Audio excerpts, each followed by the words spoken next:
Uma saudação a todos os telespectadores, a todos os amigos Canção Nova. Muitas vezes ouvimos desabafos de pessoas que não conseguem entender as outras pessoas. São circunstâncias difíceis no diálogo intergeracional, pais-filhos, avós-netos, a própria relação de gerações na sociedade, na escola, na vida. Percebemos todos que não é fácil, muitas vezes, entender a diferença. Porém, a plenitude do entendimento está no amor. Ninguém nos conhece melhor do que as nossas mães, do que os nossos pais, porque eles nos amam, nos conhecem.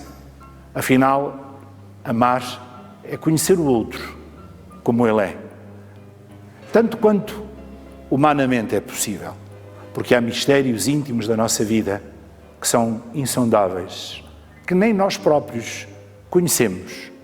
Nós não somos capazes de nos entender na totalidade do nosso mistério. Só Deus nos conhece plenamente.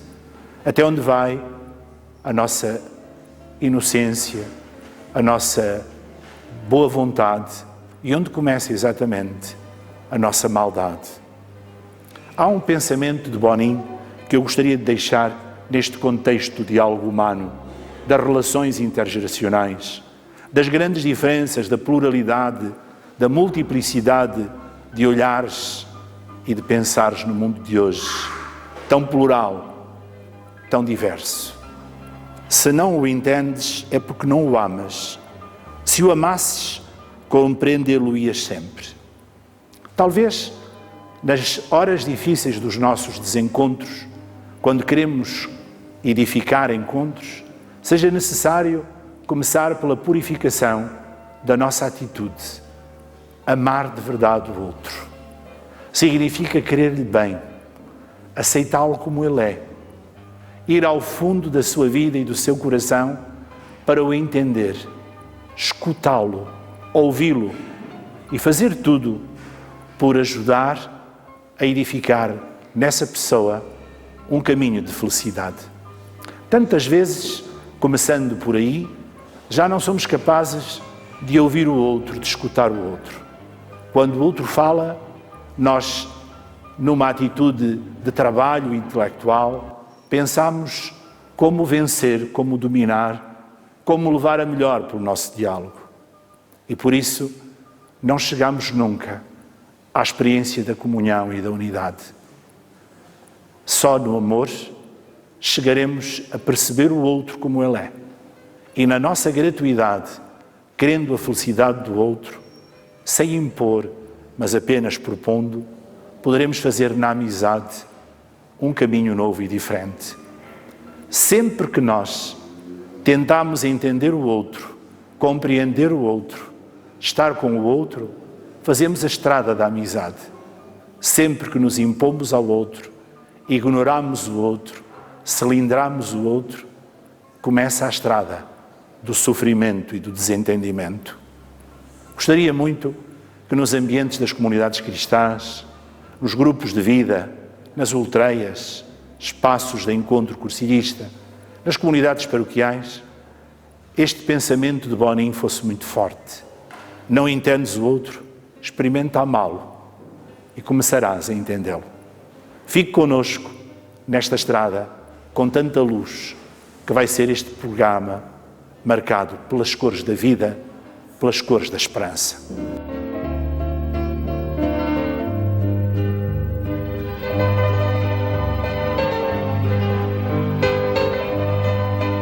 Como é bom estarmos aqui reunidos. Parece nós que estamos no Monte Tabor, Jesus a falar com os seus apóstolos e o Pedro dizer: Senhor, como é bom estarmos aqui. Também nós dizemos o mesmo. Como é bom vivermos nós em espírito cursilhista, como é bom nós vivermos em espírito de família cristã, à volta do próprio Cristo.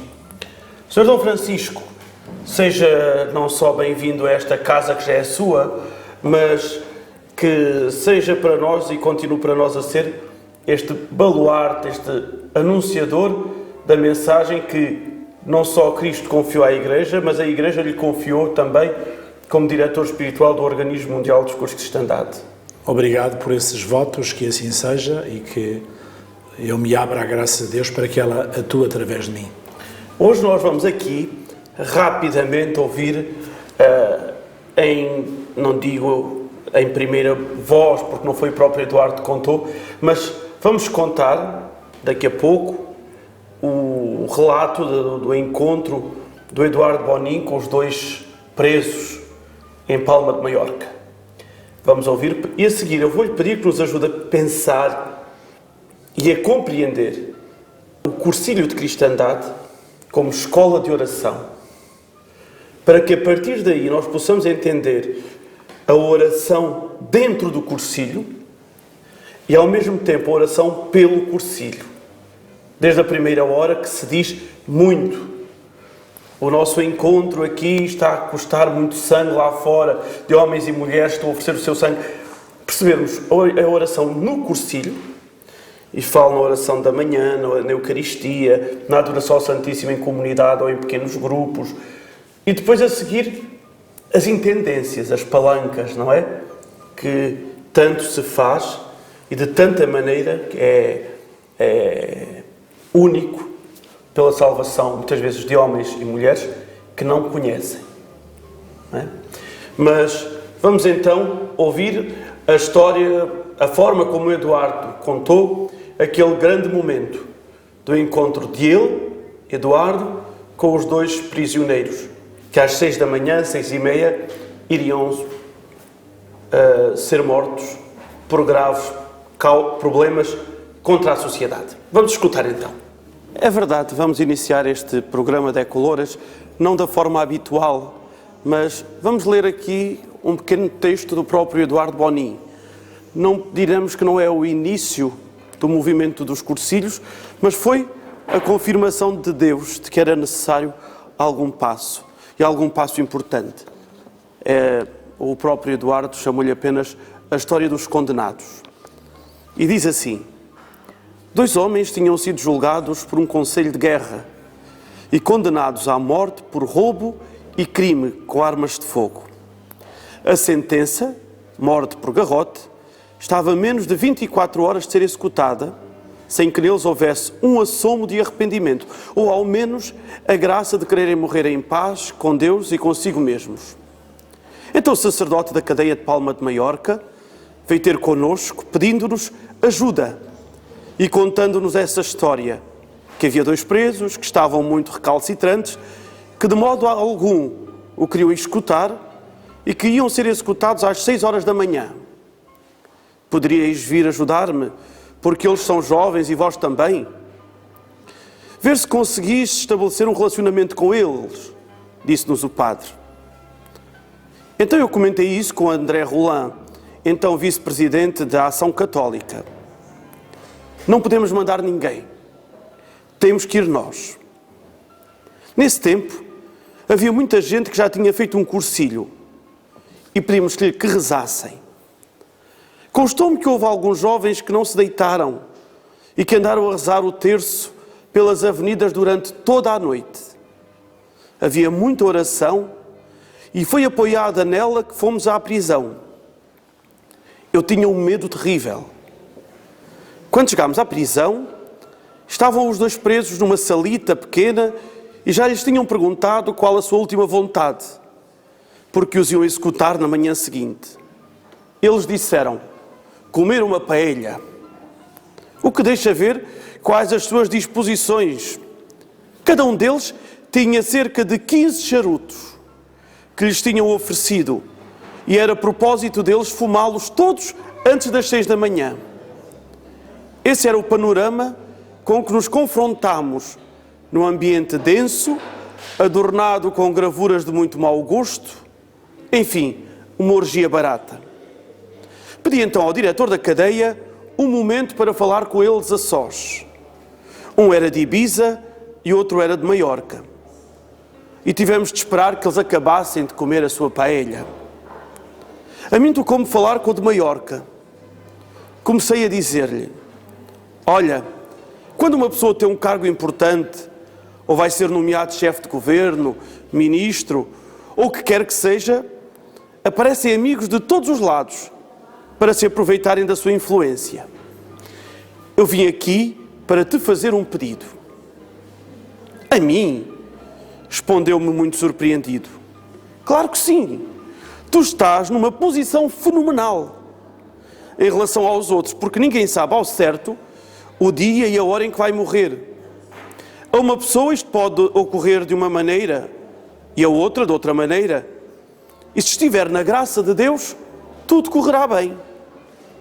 Mas se não, que me dirás? Nem o Papa, nem nenhum bispo, nem nenhum sacerdote sabe isso. E é uma alegria saber que amanhã, às 6 da manhã... Oh, histórias, interrompeu-me. Não é nenhuma história, é uma realidade. Acontece que é assim mesmo. Não ouviste dizer o que o Senhor disse ao bom ladrão? Hoje estarás comigo no paraíso? Então repara bem, que se quiseres mesmo, consegues o passaporte e amanhã estarás tu também no paraíso. Homem, então, isso é mesmo assim.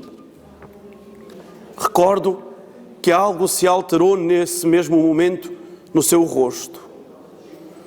Abandonou aquela atitude de tanta paella, de tantas gravuras e disse-me: eu agora estou a pensar no desgosto que vou dar à minha mãe. Que te parece? E se eu lhe escrevesse uma carta? Começou a escrevê-la, mas ficou nervoso. Então eu peguei-lhe na caneta e ele ditou-me. Disse-lhe que aquele era um bom passaporte. E recordei-lhe que estavam ali 2 sacerdotes. Se quereis aproveitar, eles escutar-vos-ão em confissão.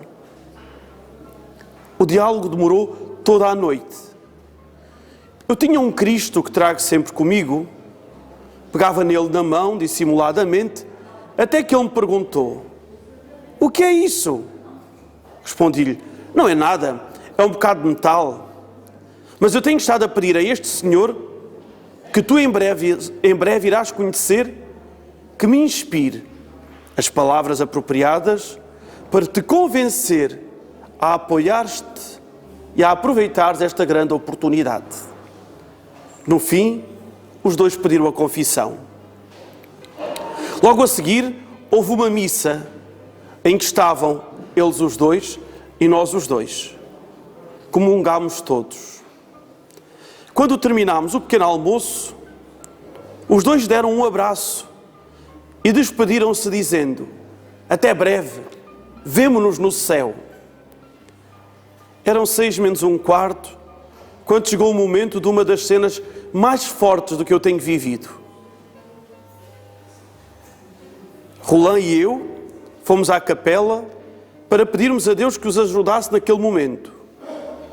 Imediatamente, já com o pano a tapá-lo, ouviu dizer: Eduardo, Eduardo, empresta-me o Cristo que tinhas. Levaram-lhe e morreu beijando. O seu amigo também me pediu e morreu beijando. O padre que nos havia mandado chamar disse-nos: eu tenho a certeza moral que estes homens estão no céu. Levámos a carta à sua mãe e eu passei meses sem conseguir dormir. A mim nunca me ocorrerá dizer tudo o que disse naquela noite. Sempre que recordo este facto, vejo claramente a oração dos homens e a mão de Deus.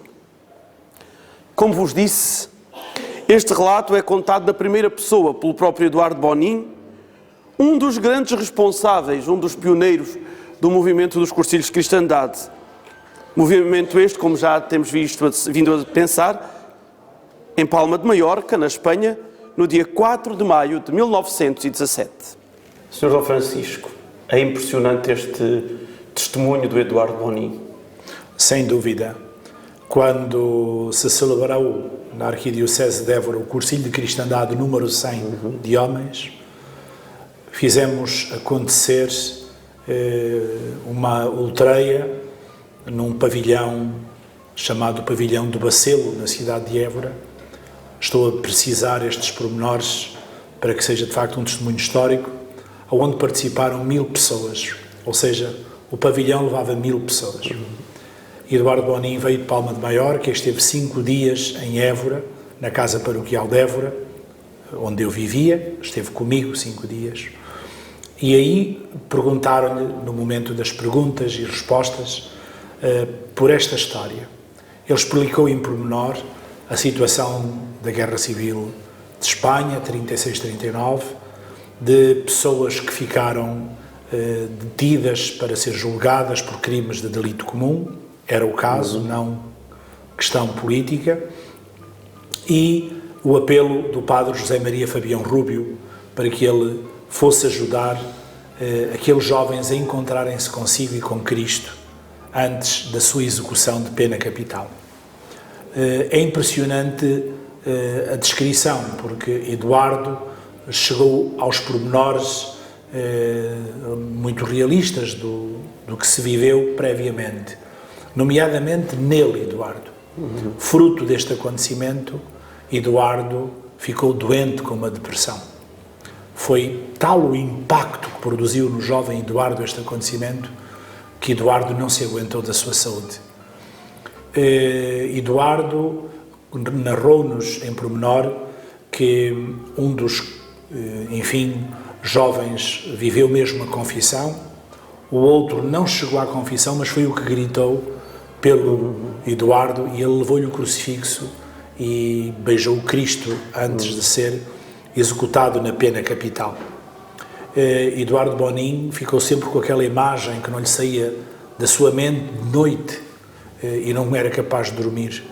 Podemos imaginar o que é de facto presenciar uma pena capital. E foi assim que ele viveu este drama humano muito intenso, muito complexo. Tinha com ele a cruz. É a cruz que ele usa, a cruz de cursilhista, a cruz que ele deu a beijar ao jovem. Nós vimos essa cruz.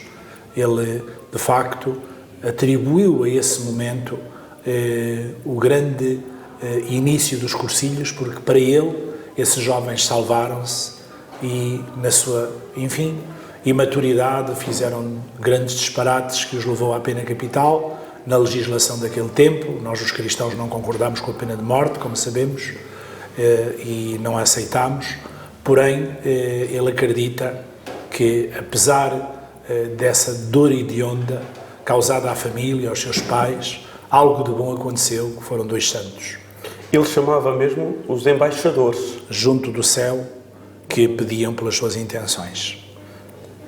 Esta história, a forma como o Eduardo conta, um dos aspectos que é muito importante é a forma como ele, no fundo, explica a importância da oração. No fundo, toda esta história termina a dizer que a salvação daqueles 2 homens se deu à oração intensa deles e à oração de muitos que na rua ficaram a rezar por aquela intenção. Nós, com certeza, poderíamos dizer que o cursilho de cristandade, aquela noite e 3 dias, também é uma escola de oração. Sem dúvida, mas mais de confiança.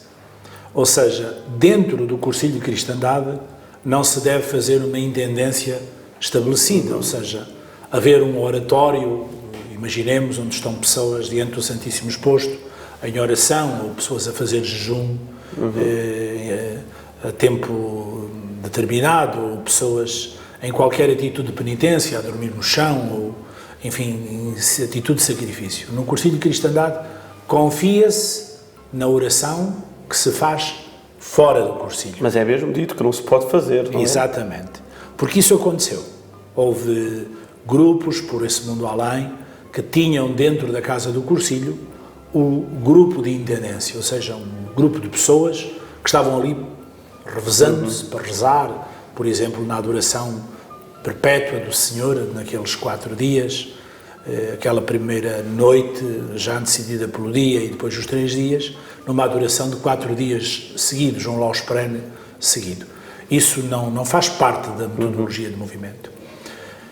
Eduardo Bonin confia na oração de todos os irmãos que um dia experimentaram a beleza do encontro com o Senhor e sentiram os frutos desse encontro na mudança da sua vida. Imaginamos uma pessoa que preenchia o seu vazio profundo, a sua escuridão interior, através da alienação do álcool, não é? Que se autossuicidava.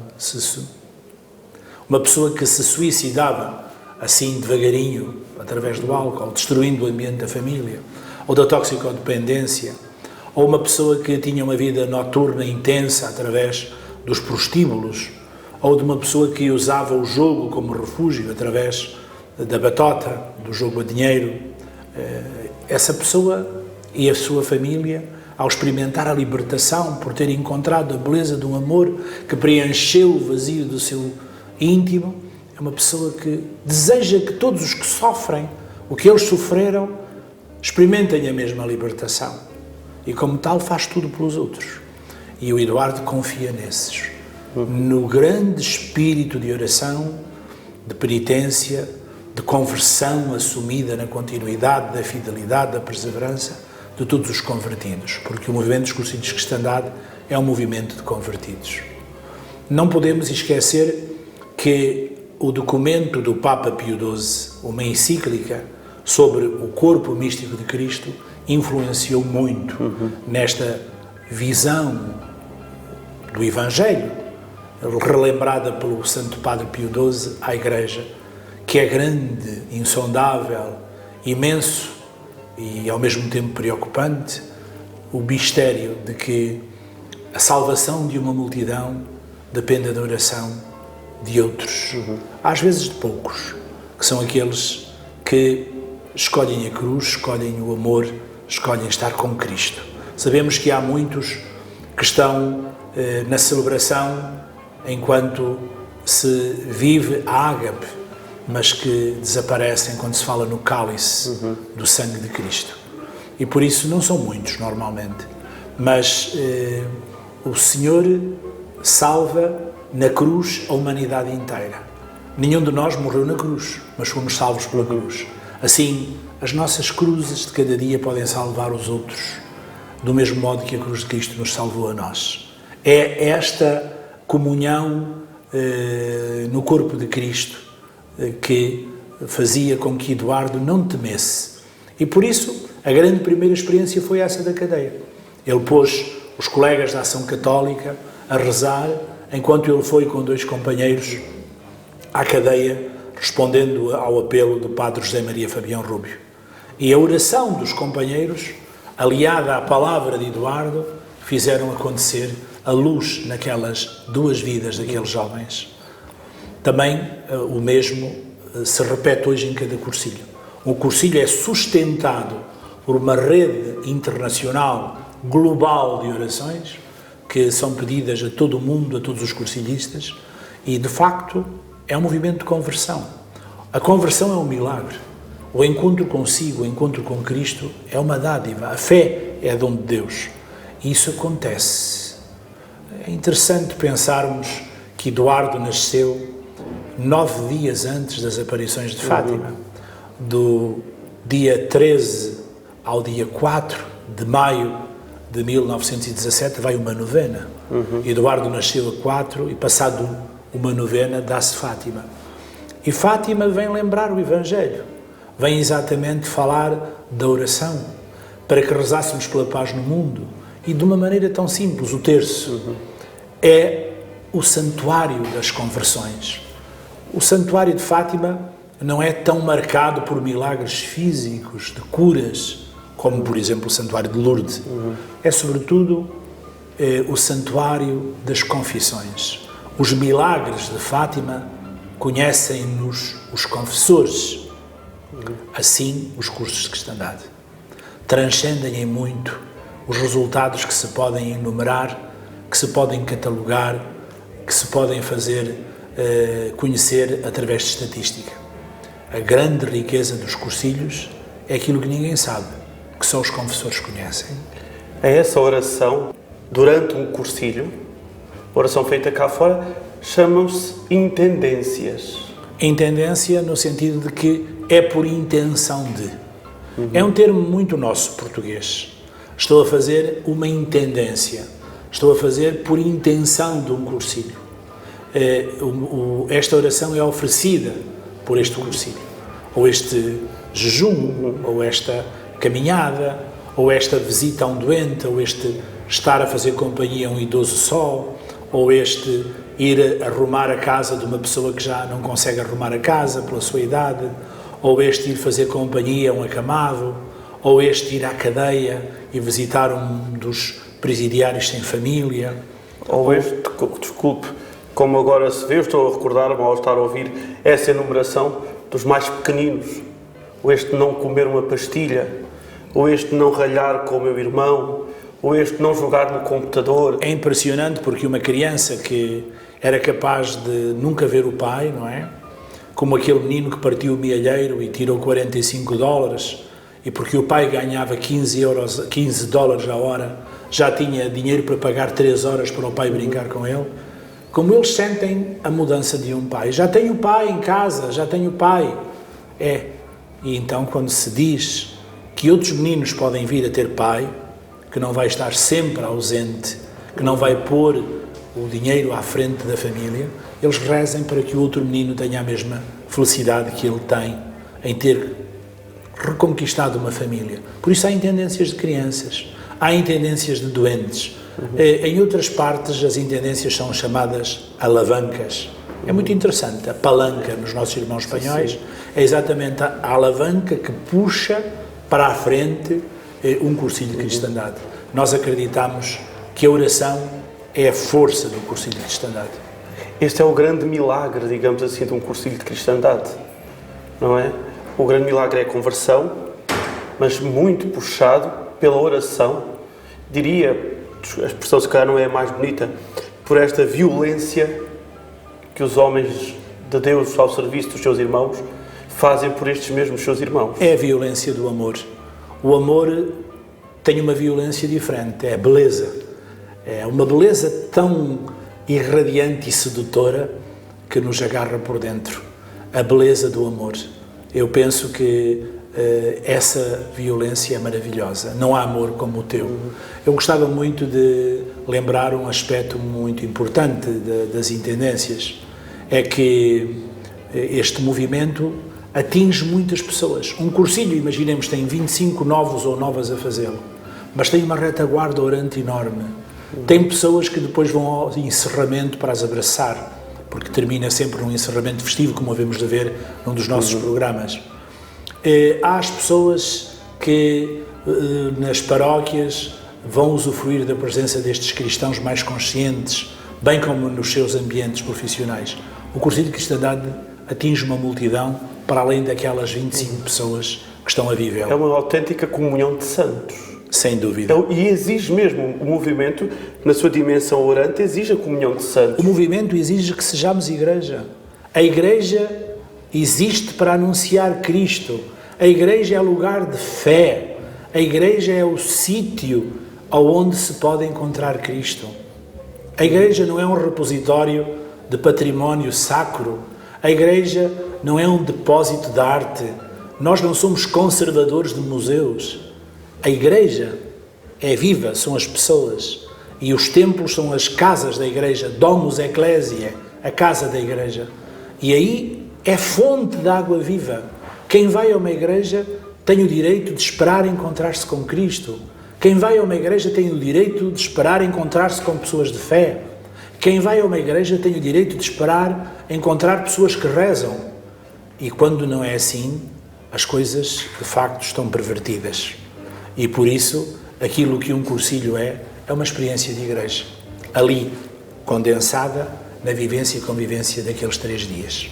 Sr. Dom Francisco, pedia-lhe que vivêssemos também nós aqui hoje esta experiência de eclesialidade, com os nossos irmãos que nos ouvem, que nos veem, com aqueles que pelas circunstâncias da vida ainda já não nos conseguem ver nem ouvir, com aquele da igreja que está no céu e com aqueles que ainda não encontraram Cristo.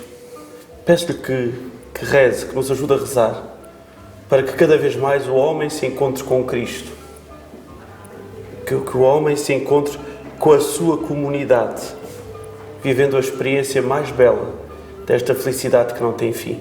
Eu rezo pela Igreja, aquele instrumento de salvação que Cristo deixou no mundo, para que os homens encontrem neste sinal, sacramento de salvação universal, encontrem nele Jesus Cristo vivo. Eu peço ao Senhor por todos os cristãos, para que sejam fiéis à sua vocação de anunciadores de Cristo, que cada um de nós seja lugar de encontro com Cristo, que Cristo esteja vivo no mundo através da sua Igreja, que Cristo esteja vivo no mundo nos cristãos, que Cristo seja contemporâneo e conterrâneo do século XXI em nós, Igreja de Cristo, e que o Senhor nos abençoe em nome do Pai, do Filho e do Espírito Santo. Amém. Então não esqueçamos, Cristo e eu seremos sempre maioria absoluta. Decolores.